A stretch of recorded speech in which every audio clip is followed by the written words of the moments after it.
Open করতে গিয়ে মিডিয়ার বন্ধুদের ক্যামেরায় কি বলছেন তিনাদের তৃণমূল কংগ্রেসের পার্টি অফিস থেকে যে হুমায়ুন কবিরের বাড়ি রেজিনগর, হুমায়ুন কবির কেন মসজিদ করবে বেলডাঙ্গায়, কাজে তাকে সাসপেন্ড করা হলো। আমি ববি হাকিমকে সেদিনও বলেছিলাম, আজ এই মালদার মাটি থেকে দাঁড়িয়ে বলছি, আপনি ক্রস মুসলমান, খাঁটি মুসলমান আপনি নন। আপনার মা ছিল একজন ব্রাহ্মণ সন্তান, আপনি একজন গয়ার বিহারি মুসলমানের ঔরসে জন্মগ্রহণ করেছেন। কলকাতার মেয়র হয়ে বসে আছেন যার দয়ায়, তার তাবেদারি করা ছাড়া আপনার কিচ্ছু করার নেই। এটা বাংলার মানুষকে বলতে এসছি, মালদার মানুষকে বলতে এসছি। আগামী দিনে আমি মুসলমান হয়ে জন্মিয়েছি, আল্লাহ আমাকে মুসলমানের ঘরে জন্ম দিয়েছে। আমি ঈমান নিয়ে কবরে যেতে চাই, আমি ন্যায় প্রতিষ্ঠা করে কবরে যেতে চাই। কোনো উপঢৌকন নিয়ে কারো দয়ায় আমি এই দুনিয়া ছেড়ে বেঈমান হিসাবে, মির্জাফর হিসাবে আমি কবরে যাব না। তার জন্য যা ঝড় আসবে, যে লড়াই লড়তে হবে, আমাদের কোরআন বলে, আমাদের শেষ নবী হযরত মুহাম্মদ মুস্তাফা সাল্লাল্লাহু আলাইহি সাল্লাম বদরের যুদ্ধে তার ইতিহাস লেখা আছে। বদরের যুদ্ধ আছে, কারবালার যুদ্ধ আছে, উহুদের যুদ্ধ আছে। তিনার বংশের লোকরা তাকে আঘাত করেছে, তার বিরোধিতা করেছে, তবুও তিনি আল্লাহর উপরে আস্থা রেখে, ভরসা রেখে, পাথরের আঘাত খেয়ে 3 দিন যাবৎ কিছু খেতে না পেয়েও তিনি কোনোদিন ঈমানকে দুর্বল করেননি। সেই হযরত মুহাম্মদ মুস্তাফা সাল্লাল্লাহু আলাইহি সাল্লাম আজ গোটা বিশ্বের কাছে একটা দৃষ্টান্ত রেখে গিয়েছেন কবরে। মাত্র 63 বছরের জীবন ছিল আমাদের শেষ নবী। আমি আজকে 63তে বিলং করছি। আমার ডেট অফ বার্থ 3/1/1963, সোমবার ভোরবেলায় আমি জন্মগ্রহণ করেছিলাম। আমার মা 99 বছর বয়স, এখনো ডেলি 6টা রসগোল্লা খায়, কিন্তু আমি তার সন্তান হয়ে, ছোট সন্তান হয়ে আমার রসগোল্লা খাওয়া ডাক্তারের নিচে যাচ্ছে। আমি চিনি ছাড়া চা খেতে হয়, আমার সুগার আছে, ডায়াবেটিস আছে, কিন্তু আমি এসব কিছু পরোয়া করি না। আমি চিনি ছাড়া চা খাই, গাড়িতে চেপে ঘুরে বেড়াই। আজকে মালদায় আছি, কালকে অন্য জায়গায় থাকবো, পরশুদিন পশ্চিম মেদিনীপুরে থাকবো, তারপরে আবার কলকাতায়, আবার 31শে জানুয়ারি শনিবার আমি 1 ফেব্রুয়ারি ব্রিগেড ময়দানে সভা করব বলেছিলাম। 6 জানুয়ারি সমস্ত নিয়ম মেনে আমি অ্যাপ্লিকেশন করলাম কলকাতার আর্মিদের অফিসে, ল্যান্ড অফিসার কর্নেল ত্যাগীর কাছে। ত্যাগী সাহেব আমাকে অ্যাপ্লিকেশন গ্রহণ করে 8 তারিখে কিছু কোয়ারি চাইলেন, কিছু পেপার এফিডেভিট সহ কিছু চাইলেন, দিয়ে দিলাম। 8 তারিখে বললেন 13 তারিখে আসুন। 13 তারিখে গেলাম, আমাকে একটা চিঠি ধরিয়ে বলল 16 তারিখে আসুন। এবং যখন 1 ফেব্রুয়ারিতে প্রোগ্রাম, আপনি যদি এইভাবে ডিলে করেন তাহলে তো আমি প্রোগ্রামটা করবো কি করে। 16 তারিখে যখন গেলাম, ওদিকে একটা অঘটন। মুর্শিদাবাদের বেলডাঙ্গার সুজাপুরের একটা ছেলে, সে হকারি করতে গিয়েছিল ঝাড়খণ্ডে, তার নাম আলাউদ্দিন, 35 বছর বয়স। তার বাড়িতে বাবা অসুস্থ, মা আছে, তার আরেক ভাই দুবাইয়ে থাকে কর্মসূত্রে। সে যখন ওখানে হকারি করতে গেল, তাকে মুসলমান হওয়ার জন্য মমতা ব্যানার্জির দোসর মুখ্যমন্ত্রী ঝাড়খণ্ডের হেমন্ত সোরেনের প্রশাসন থাকতেও সেখানে তাকে পিটিয়ে মেরে তার গলায় কাপড়ের ফাঁস লাগিয়ে তাকে সুসাইড বলে দেখানোর চেষ্টা হলো। যখন তার ডেড বডি 27 জানুয়ারি 27 তারিখে 16 তারিখে জানুয়ারি মাসে ডেড বডি যখন আসলো বেলডাঙ্গায়, বেলডাঙ্গা উত্থাল হলো। তার ডেড বডিকে এনএইচের উপরে রেখে যখন মানুষ অবরোধ করলো, রোড ব্লকেট করলো, তখন আমি যাচ্ছিলাম কলকাতায় ওই ত্যাগীর মিস্টার কর্নেল ত্যাগীর সাথে দেখা করতে।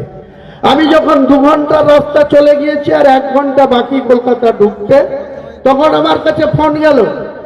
এই সুজাপুরে আমাদের পার্টির কিছু কর্মকর্তা বলল যে এই ব্যাপার, আলাউদ্দিনের ডেড বডি নিয়ে আমরা রাস্তা আটকাবো। আমি নিষেধ করেছিলাম, আমি বারবার বলেছিলাম তোমরা এসব করো না, তোমরা যা করার কাফন দাফন করাও, দুপুরবেলায় জানাজা করিয়ে কবরস্থ করো।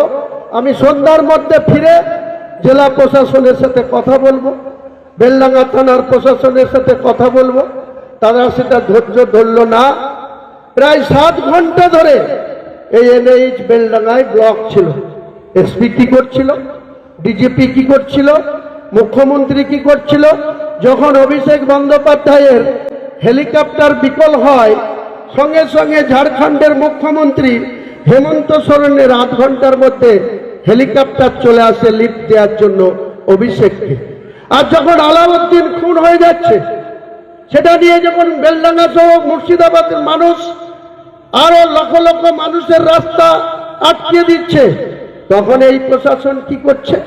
আজকে যখন আমরা মালদা এসছি, এই মালদা থেকে এখান থেকে শামসিতে যাব, এক হাজী সাহেব আমাদের পার্টিতে যোগদান করেছে। হাজী সাহেবের আগামী দিনে ইচ্ছা প্রকাশ করেছে রতুয়াতে সমর মুখার্জি যেখানকার বিধায়ক, সেখানে আমাদের পার্টির প্রতীকে কন্টেস্ট করবে। ওখানে এক কোন পুলিশ অফিসার সে নাকি তাকে বারবার চমকাচ্ছে 1 ঘন্টা থেকে, যে হুমায়ুন কবির আজকে অনেক ইম্পর্টেন্ট লিডার, সে আপনার এখানে আসছে, আপনি কেন আমাদের পারমিশন দেননি?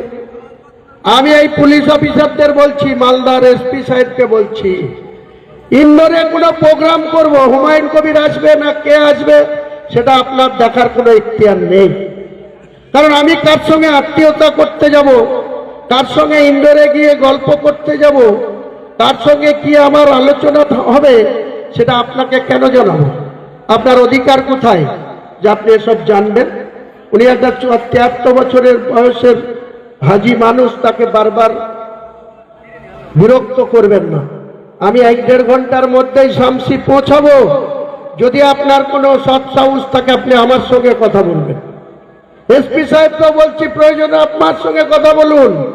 আপনি যদি এখানে বেশি অভদ্রতা করেন, আমি কিন্তু আপনার এখানে বোঝাপড়া না করলেও আপনার যিনি হেড আছেন, DGP director general of police, তার সাথে বোঝাপড়ার ক্ষমতা হুমায়ুন কবির রাখে। আপনি আমাদের কর্মীকে চমকাবেন না, আমাদের কোনো সহকর্মীকে আপনি চমকাবেন না। আমি এটা মালদার প্রশাসনকে বলে দিচ্ছি, আপনাদের সঙ্গে আমাদের কোনো ঝামেলা নেই, আগামী দিনেও থাকবে না। কিন্তু আমি বলতে চাই, বাংলার এই মালদা ডিস্ট্রিক্টে দাঁড়িয়ে, মাটিতে দাঁড়িয়ে কংগ্রেস 49 বছর ধরে বাংলার মানুষের কাছে গুরুত্বহীন হয়ে আছে, অপ্রাসঙ্গিক হয়ে আছে। কেউ আবার তৃণমূলের ঘর ঘুরে এসে নতুন করে স্বপ্ন দেখছে বাংলার মাটিতে খাতা খোলা। আগামী দিনে আমি এখানকার সম্মানীয় সাংসদ ঈশা খান সাহেবকে বলছি, আর একজন প্রাক্তন সংসদ, প্রাক্তন প্রদেশ সভাপতি অধীর বাবু আজকে আসবে এই মালদায়। তার উদ্দেশ্য বলছি, আপনারা সংযত হয়ে যান।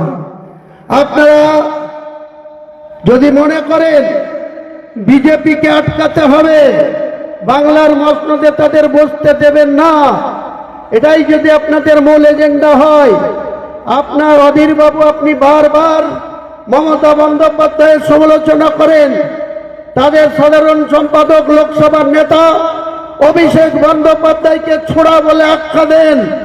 আমি আপনাকে বলছি, আপনারা যদি মনে প্রাণে চান মমতা বন্দ্যোপাধ্যায় একটা দুর্নীতিগ্রস্ত দলের নেতৃত্ব দিচ্ছেন, বাংলার মুখ্যমন্ত্রী হয়ে বাংলার 4,26,00,000 মুসলমানদের সঙ্গে মিথ্যাচার করছেন, তাহলে আমাদের সঙ্গে আসুন, হাতে হাত মিলিয়ে, চোখে চোখ রেখে মমতা বন্দ্যোপাধ্যায়কে 3 বারের হ্যাট্রিক করা মুখ্যমন্ত্রীকে আর 4র্থবারের জন্য আমরা বাংলার মসনদে বসতে দেব না।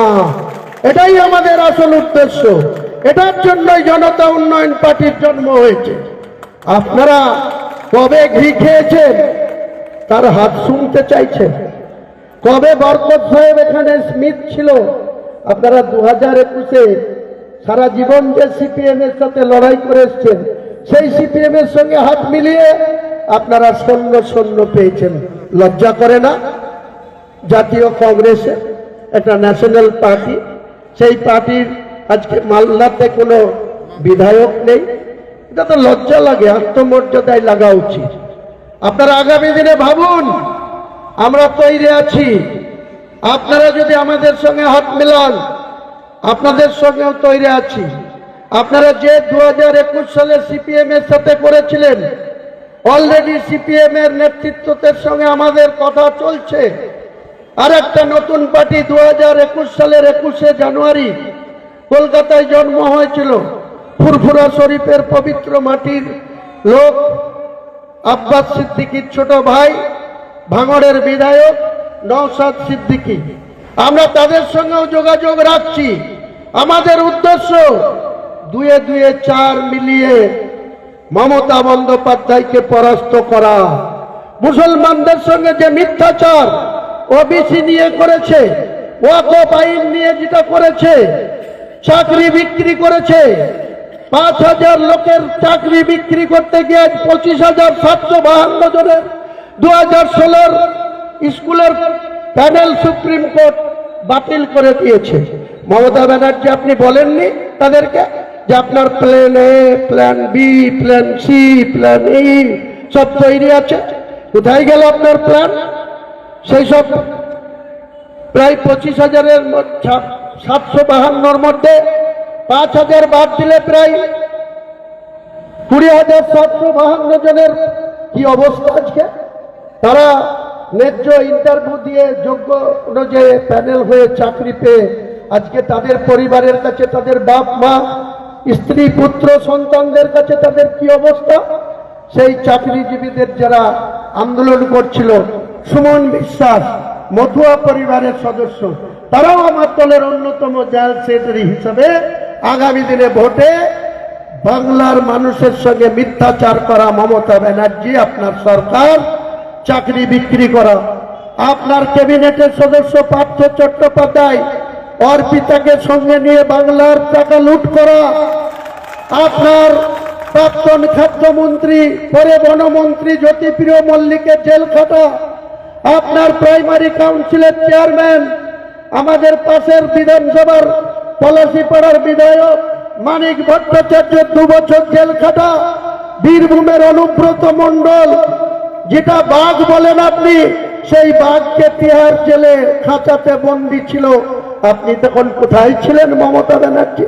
অভিষেক ব্যানার্জির এত আস্ফলন, 200 পুলিশ নিয়ে আপনি কামাকিস্টিতে, ওখান থেকে কালীঘাটের বাড়িতে দুবাই থেকে এক্স কালেক্টর নিয়ে এসে আপনি বসবাস করছেন।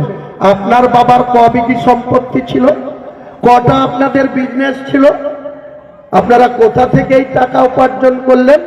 বাংলার মানুষকে 2026 সালে জবাব দিতে হবে। এই হুমায়ুন কবির একাই আপনাদের জবাব নেবে, বাংলার লক্ষ লক্ষ আম জনতাকে সঙ্গে নিয়ে।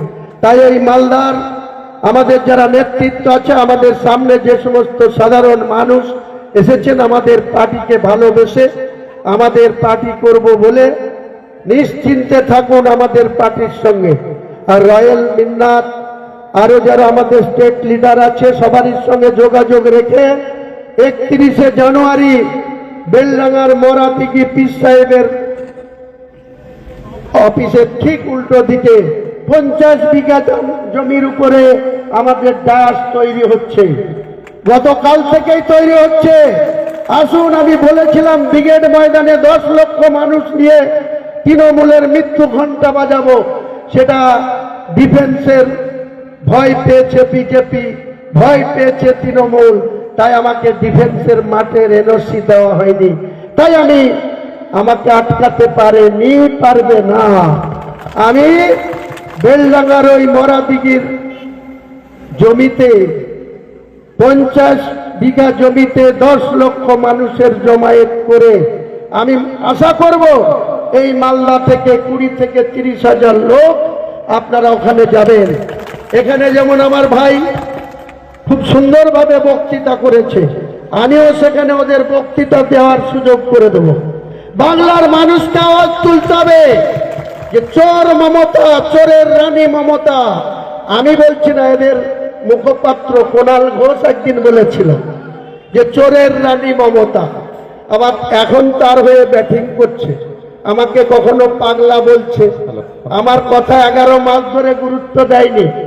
তারপরে যখন 6 ডিসেম্বর 2025 প্রায় সামনে এসে গেছে, 10 দিন বাকি, তখন আমাকে দেখে কলকাতায় বলা হচ্ছে কি দরকার, কোন দপ্তরের মন্ত্রী নেবা, কত বিঘি জমি তোমার দরকার, তুমি ইউনিভার্সিটি করবা, মেডিকেল কলেজ করবা, যা করবা।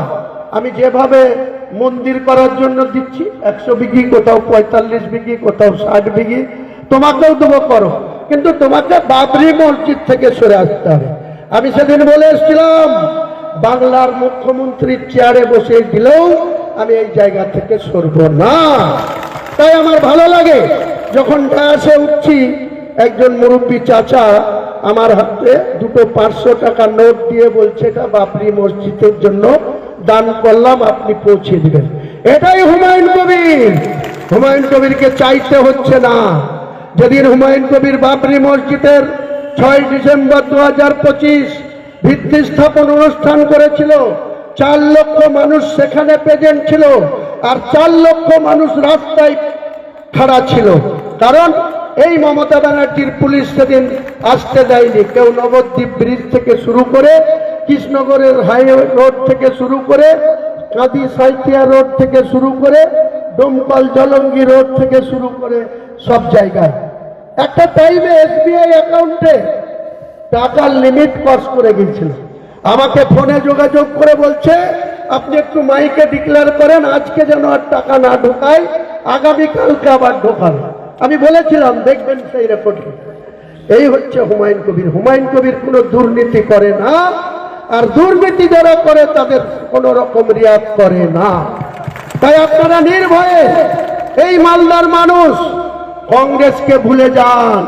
কংগ্রেস দিয়ে 49 বছরে কিছু হয়নি, আগামী দিনে বাংলার মাটিতে এই কংগ্রেসকে দিয়ে কিছু হবে না। আগামী দিনে নতুন সূর্যের আলো দেখুন। জনতা উন্নয়ন পার্টির সঙ্গে সঙ্গ দেন। মুস্করাকে আমরা প্রথমেই প্রার্থী করেছি, এরপরে মুথাবাড়ি, সাবিনা ইয়াসমিন, রাজ্য সরকারের দুটো দপ্তরের প্রতিমন্ত্রী, তার কি কাজ করেছে আপনাদের জবাব দিতে হবে। আগামী দিনে তাজমুল, তাকে ঠুটো জগন্নাথ করে মন্ত্রী করে রেখেছে, তার কি কাজ। আমার পাশের 2টো রুমের পরেই থাকে কলকাতায়। আমি যখন তাকে সকালবেলায় মর্নিং ওয়াক করি, ও করে, আমি জিজ্ঞেস করি ভাই এই কাজটা একটু করে দিতে পারা যাবে? বলছে ভাই সবই তো জানেন, এখানে আমরা শুধু হাওয়া খাওয়ার জন্য বসে আছি, কোনো কাজ করার তো আমাদের ক্ষমতা নাই। ওরকম সিদ্দিকুল্লাহ চৌধুরী এটা দপ্তরের মন্ত্রী নিয়ে বসে আছে, কোনো কাজ নাই, কাম নাই, কিছু নাই। দেখুন কদিন আগে কলকাতার মেয়র এবং আরবান দপ্তরের মন্ত্রী, সেই এখানে 19টা ভ্যাকান্সি ছিল টেকনিক্যাল ম্যানদের, সাব অ্যাসিস্ট্যান্ট ইঞ্জিনিয়ারদের, 19টাই অমুসলিমদের অ্যাপয়েন্টমেন্ট, একটাও মুসলিম নেই। তাহলে তোমার মতন মেয়র ওই পোল্ট্রি মুরগির কস তুমি আর কি করবা বাংলার মুসলমানদের জন্য? কাজে বাংলার মুসলমানদের সঙ্গে অনেক ধাপ্পা দিয়েছ, অনেক মিথ্যাচার করেছ। নির্ভয়ে আপনারা ইমান নিয়ে জনতা উন্নয়ন পার্টির সঙ্গে থাকুন। মনে রাখবেন যে হুমায়ুন কবির কোনো অন্যায় কাজ করে না। আগামী দিনে যতদিন আল্লাহ হায়াতে রাখবেন অন্যায় করব না, আপনাদের সঙ্গে কোনো অন্যায় হবে না। আপনাদের সঙ্গে কেউ চোখ রাঙালে চোখে চোখ রেখে আমাদের সৈনিকরা আপনাদের সঙ্গে থাকবে।